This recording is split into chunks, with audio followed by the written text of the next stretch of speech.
बोले भगवान महावीर स्वामी की, आचार्य कुंद कुंद स्वामी की, आचार्य गुरुवर विद्यासागर मुनि महाराज की।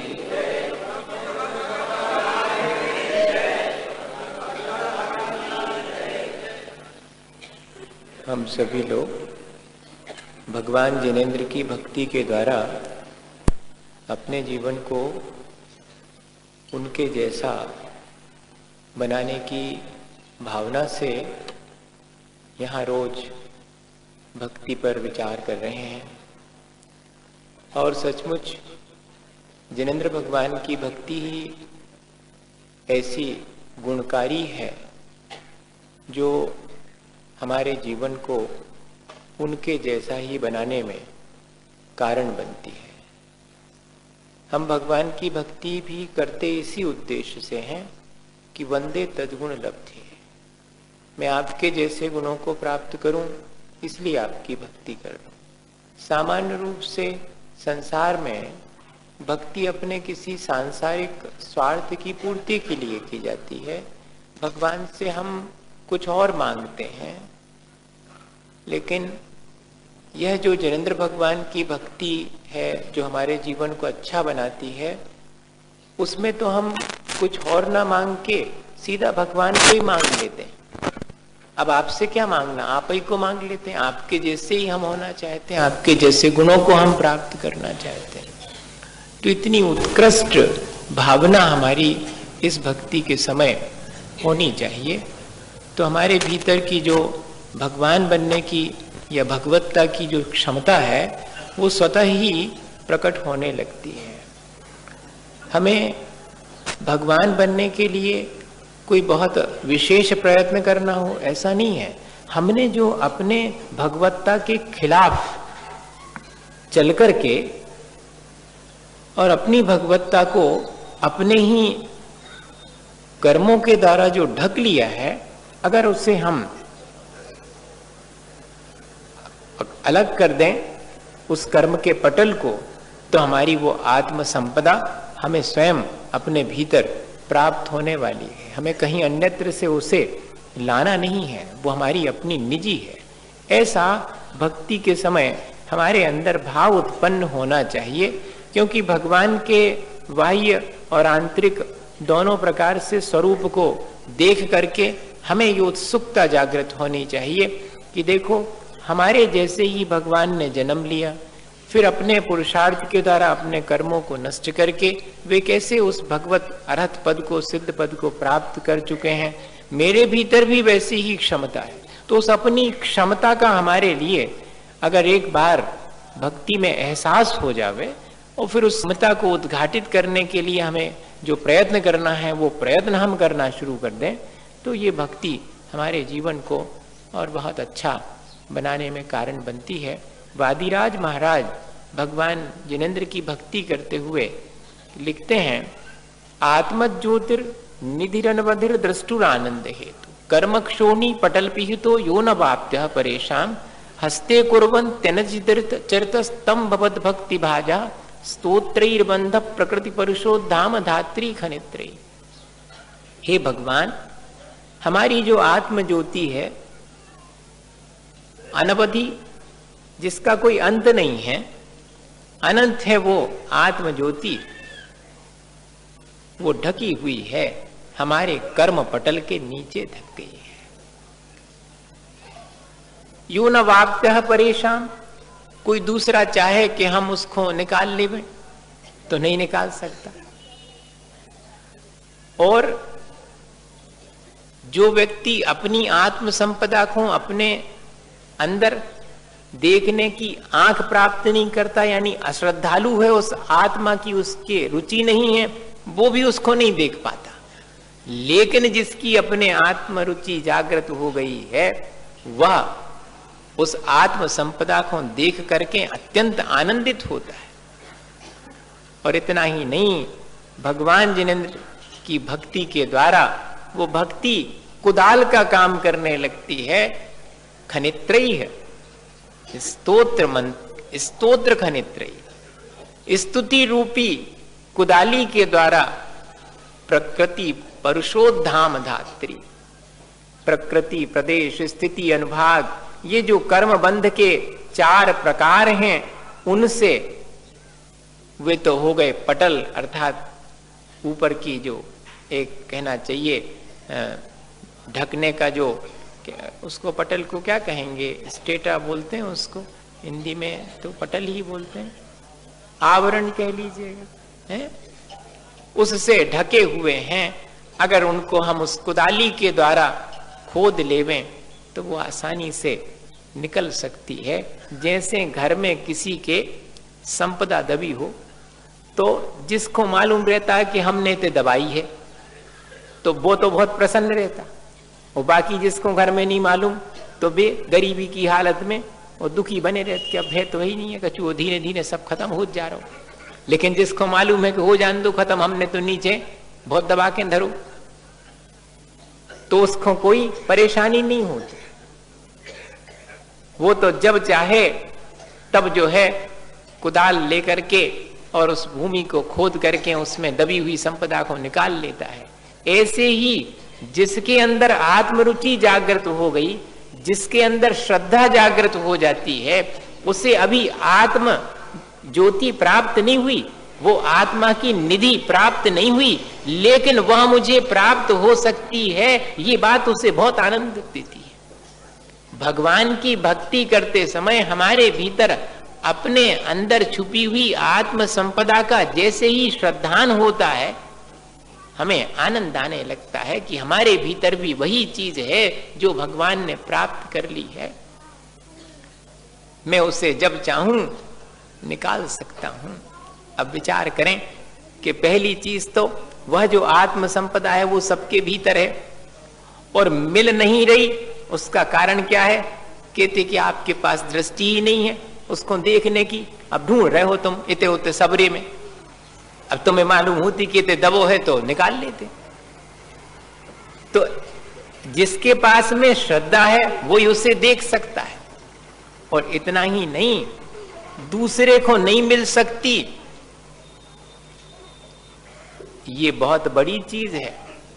परेशान ना अवाप्त, मेरी निजी संपदा चाहे कोई के दूसरा ले लेवे तो उसके खोने का भी भय नहीं है। देखो, हमारे अपने स्वरूप को हम खो नहीं सकते, हमारा अपना स्वरूप तो हमें प्राप्त होगा, कोई उसको नष्ट नहीं कर सकता, कोई उसको चुरा के नहीं ले जा सकता है। ये बहुत बड़ी चीज है, ऐसा आत्मविश्वास। इस तरह यदि भक्ति के माध्यम से अपने भीतर ये बात स्पष्ट हो जावे, अपना खजाना हमें स्वयं मालूम पड़ जावे भैया, तो दूसरे के सामने हाथ फैलावे की जो आदत छूट जाएगी, और कुछ नहीं। दूसरे के सामने हाथ फैलाने का मतलब ये है कि 5 इंद्रिय और मन के विषयों की तरफ हाथ फैला रहे कि में सुख मिल जाए, ये में सुख मिल जाए, ये में सुख मिल जाए, लेकिन मेरे भीतर जो सुख है वो मुझे मिल जाए, ये एहसास नहीं होता। और भगवान की भक्ति से हमें यही लाभ होता है। हम कहते कि बाद में नहीं, उतनी देर तो होता है जितनी देर भगवान जिनेंद्र के सम्मुख बैठे उनकी भक्ति कर रहे हैं, उनके गुणगान कर रहे, उतनी देर तो कम से कम विषय कषाय की आकांक्षा से बच गए। उतनी देर तो हमने विषय कषायों की जो हम चाह रखते थे वो हमारी घट गई, आकांक्षा घट गई, और हमें कौन सी रुचि जागृत हो गई? मुझे अपना आत्म संपदा प्राप्त करनी है, ये रुचि जागृत हो। ऐसा यदि हमारे अंदर निरंतर भाव बना रहे और बाह्य संपदा के घटने बढ़ने से हम जो है हर्ष विषाद न करें, ये देखें कि हमारे अंदर आत्मरुचि कितनी बड़ी, हमारी आत्म संपदा कितनी हमारे उद्घाटित हुई है, प्रकट हुई है। आत्म संपदा उद्घाटित हुई मतलब हमारे कितने राग द्वेष घटे और कितनी वीतरागता आई, सीधी सी बात। गांधी जी चंपारण से बेतिया जा रहे थे, अब रेल का सफर था, 2nd क्लास में बैठते थे। देश की अधिकांश जनता को जो चीज उपलब्ध है उनका सोचना था कि भाई हम लेंगे, जो सबको नहीं उपलब्ध है वो क्यों लें हम। तो इसलिए सबको तो उपलब्ध था रेल का 2nd क्लास का डब्बा, तो उसमें वो भी बैठते। अब जब वो बैठ गए रात होने को थी, थोड़े पैर फैला करके सीट पर विश्राम करने लगे। उतने में जो है 9-10 बजे रात को एक स्टेशन पर ट्रेन रुकी, वहां से एक किसान चढ़ा और जोर से जो है उनको धक्का दे करके बोला कि क्या है जी, तुमने तो पूरे सीट पर अपना कब्जा जमा करके रखा है, उठो ठीक से बैठो, हमें भी बैठना है यहाँ पर। गांधी जी कुछ नहीं बोले, चुपचाप उठ करके और एक तरफ सीट के बैठ गए। अब वो जो किसान था वो भी बेतिया गांधी जी के दर्शन के लिए जा रहा था। सोचो अब, वो भी वहीं जा रहा था कि गांधी जी के दर्शन होंगे, तो आ रहे हैं गांधी जी उस सभा में। और फिर जैसे ही वो बैठ गया वहां पर, और बैठ करके गाने लगा, गांधी बाबा बड़े भले हैं, गांधी बाबा बड़े भले हैं, और उनके गुणगान करने लगा। और गांधी जी चुपचाप बैठी रही। अब जब स्टेशन पर उतरने की बारी आई तो सब लोग डिब्बे डिब्बे में ढूंढ रहे कि गांधी जी कहाँ हैं, और जैसे ही दिखा पड़े तो सबने जो है उनको हाथों हाथ ले लिया। अब वो घबराया कि हमने तो इनको धक्का दिया था, उठा करके जो है बाजी में बिठा, जय निकले गांधी जी। भैया ऐसे ही अपन कर रहे, रोज धक्का देते उसी आत्म स्वरूप को कि उठो तुम एक तरफी हो, हम विषय कषाय में लगो चाहत। और जब खबर आएगी, जब मालूम पड़ेगा कि जिसका हमने आज तक तिरस्कार किया है वही तो गांधी जी थे, वही तो हमारा आत्म स्वरूप था, ये तो घटना है, वो गांधी जी की सहनशीलता की घटना है। उनने सहन कर लिया, लेकिन उसको जरा विचार तो करो कि हमारी अपनी अज्ञानता के कारण भी तो हम अपने स्वरूप को न पहचान करके गुणगान तो करते आत्मा के, क्या हमारी आत्मा इतनी है ऐसी में तो भैया प्राप्त कर लू, वही को तो भूले जो उनको गुणगान कर रहे हैं। बाजू में बैठे हुए हैं जिनका गुणगान किया जा रहा, उनको नहीं पहचान पा रहे। हमारे साथ भी यही, हमारी अज्ञानता यही है कि हम उसी अपने स्वरूप को भूल करके और प्राप्त करने से वंचित रह रहे हैं। भक्ति हमें याद दिलाती है अपनी भूली हुई संपदा, और इतना ही नहीं, वो भक्ति उस भूली हुई संपदा को याद दिलाकर हमें आनंदित भी करती है और उसे प्राप्त करने में कारण भी बन जाती है। वो उपाय है जिसके माध्यम से हम अपने राग द्वेष को घटाकर अपनी वीतराग संपदा को प्राप्त कर सकते हैं। वादिराज महाराज इस तरह बड़े अनूठे प्रकार से भक्ति करते हैं। कहीं कोई याचना नहीं है, अत्यंत आत्मविश्वास है कि मैं भक्ति करूंगा तो मुझे अपनी वह प्राप्त करने योग्य और क्या चीज है संसार में प्राप्त करने योग्य, वही आत्म संपदा प्राप्त करने योग्य है। सो भगवान से मांगू भी, प्राप्त भी करूं तो किस चीज को, भक्ति के माध्यम से उसी आत्म संपदा को प्राप्त करूं। फिर कहती प्रत्युत्पन्ना नय हिमगिरे रायता चाम्रताब्धीर देवत्वाम, यह भूल गए, प्रत्युत्पन्ना नय हिमगिरे रायता चाम्रताब्धीर देवत्व पद कमलयो संगता भक्ति गंगा चेतस्तस्याम मम रुचिवसा दाप्लुतम शालितानहा कलमाशम यद भवति किमियम देव संदेह भूमि।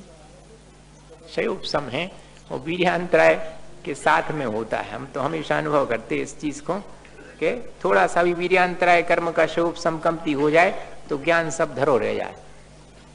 ताकत सोई चाहिए ज्ञान के लिए, अकेले इससे ज्ञान के शयोपसम से नहीं होता।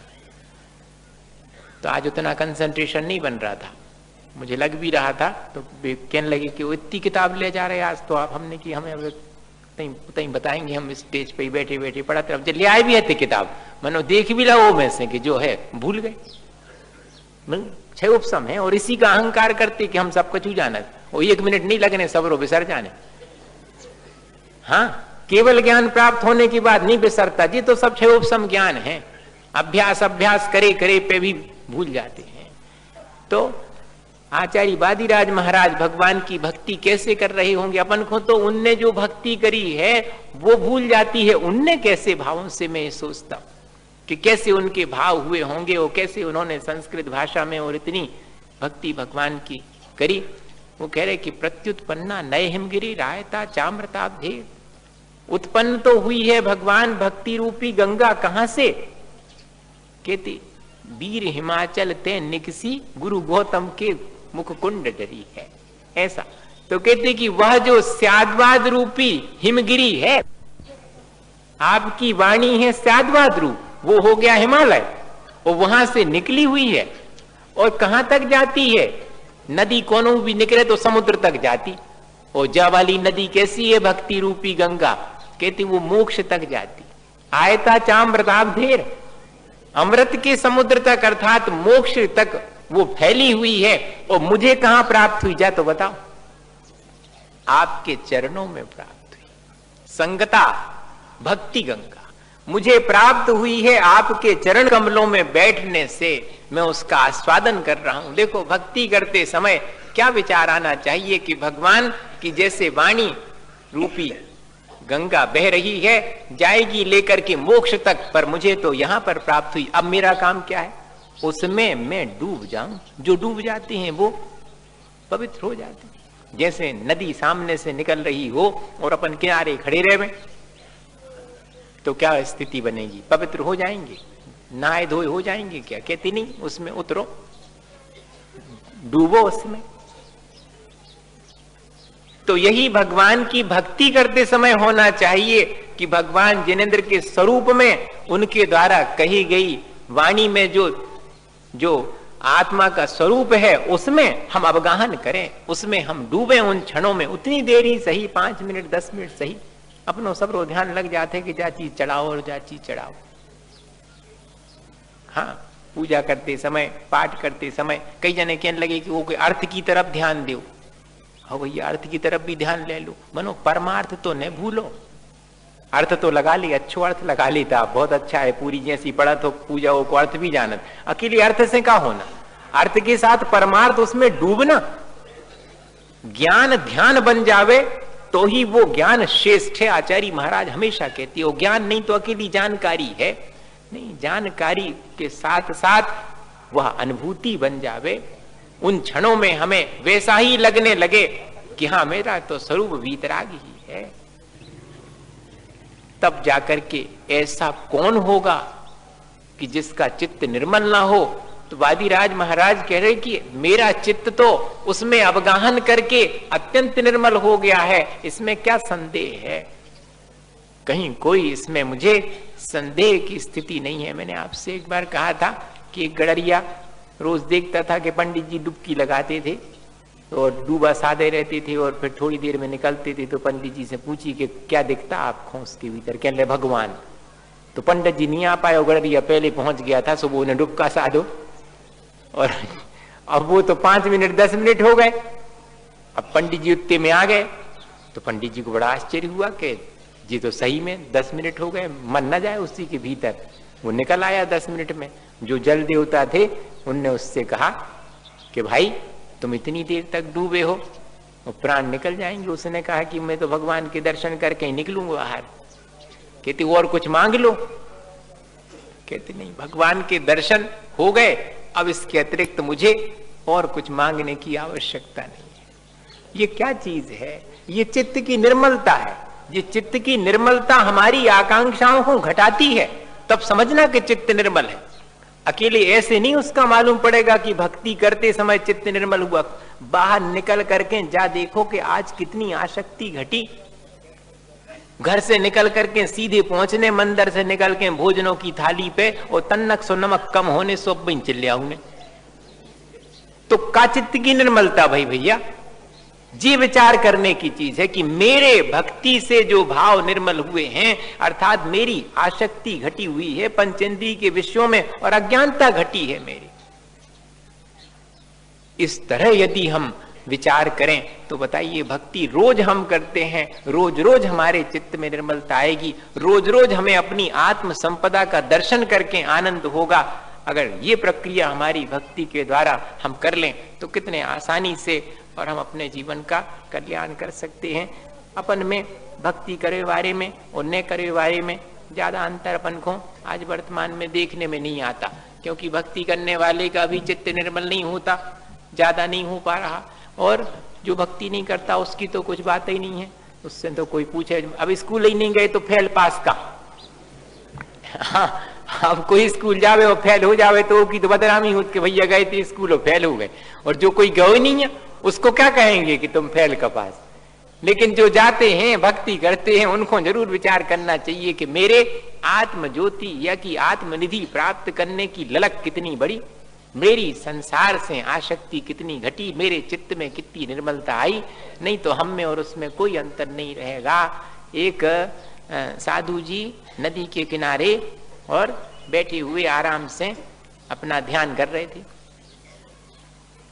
अब वहां पर धोबी आया उस अपने कपड़े धोने के लिए, तो अपने कपड़े धोए उसने, और अब कपड़े धो करके उसने सोचा कि भोजन कर लें, लेकिन गधा तो खड़ा हुआ था वहीं। तो बाबा जी से कही कि भैया रखाए रहियो, हम आउ थे भोजन करके आउ थे। अब बाबा जी वगैरह मिल जाते काम के लिए फुर्सत, ने घर छोड़ो कचू जो है नहीं है, करो तुम जो ही करो। तो बाबा जी को कहा कि गधा जो है रखाए है ना आप। अब हुआ ये कि वो गधा वहां से यहाँ वहां हो गया।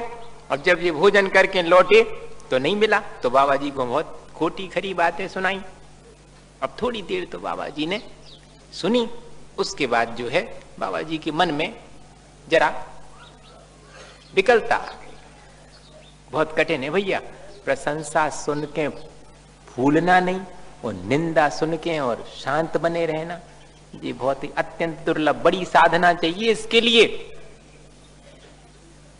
अब बाबा जी को अपनी थोड़ी निंदा तो सहन हुई, दीपायन मुनि महाराज को तक नहीं हुई थी सहन भैया, हम और आपकी तो क्या बात है, पर साधना तो वही है। तो अंतर मालूम पड़ेगा कि हाँ सच में हम साधना कर रहे, सच में हम भक्ति कर रहे भगवान की, कि हमारे चित्त में इतनी निर्मलता आ गई। अब जब नहीं सहन हुआ तो उनने कही कि ठीक है अब दो दो हाथ कर लो। तो बाबा जी भी उठ गए, और बाबा जी के मन में बार बार जी बात आ रही थी कि जितनी जिंदगी निकल गई, ध्यान कर रहे, पूजा पाठ कर रहे, भगवान की भक्ति कर रहे, का भाव कछु नहीं भाव, को नहीं आओ बचावे। अब जब बहुत अधिक, अब बाबा जी तो बाबा जी हैं, कछु ज्यादा तगड़े तो हते नहीं, हाँ सो दो ही चार धक्का में नीचे गिर गए। धोबी तो अच्छा था, वो तो वस्त्र पछाड़ करके और धोता था वो, तो उसने दो चार में नीचे गिरा दिया। नीचे गिरे तो बाबा जी थोड़े अत्यंत ही दुखी हो गए कि देखो हमारी कोई ने मदद नहीं करी, देवता भी नहीं आए मदद करने के लिए। तो उतने में आवाज आई कि हम तो खड़े मदद करने के लिए। तो कहती कि भाई तुम जब मदद करने आए हो तो मदद क्यों नहीं कर। कहती हमें जो ही समझ में नहीं आ रहा हो कि धोबी कौन है और साधु जी कौन है, अब अंतर तो समझ में आवे जब तो मदद करें हम। अब लक्षण तो दो ही के कैसे है, आया समझ में आपकी। हमारी सज्जरा बनी रहे, हमारी साधुता बनी रहे तो अलग पहचान, हम भक्ति करने वाले हैं, तो ये थोड़ा अंतर तो मालूम पड़ना चाहिए कि हम जो भी कर रहे हैं उससे हमारे चित्त में निर्मलता आई। भैया भक्ति तो ऐसी ही है, साधना तो ऐसी ही है जिससे कि अपने जीवन में परिवर्तन आवे। अपन रोज जो है अभ्यास करें इस चीज का, अभ्यास से आएगी, नहीं आती है तो कोई बात नहीं, लेकिन अभ्यास करेंगे तो आएगी धीरे धीरे, और हमें अपनी आत्म संपदा का स्मरण होगा, हमारे अंदर चित्त में निर्मलता आएगी। यही भक्ति का हमारा उपक्रम है। बोलिए आचार्य गुरुवर विद्यासागर मुनि महाराज।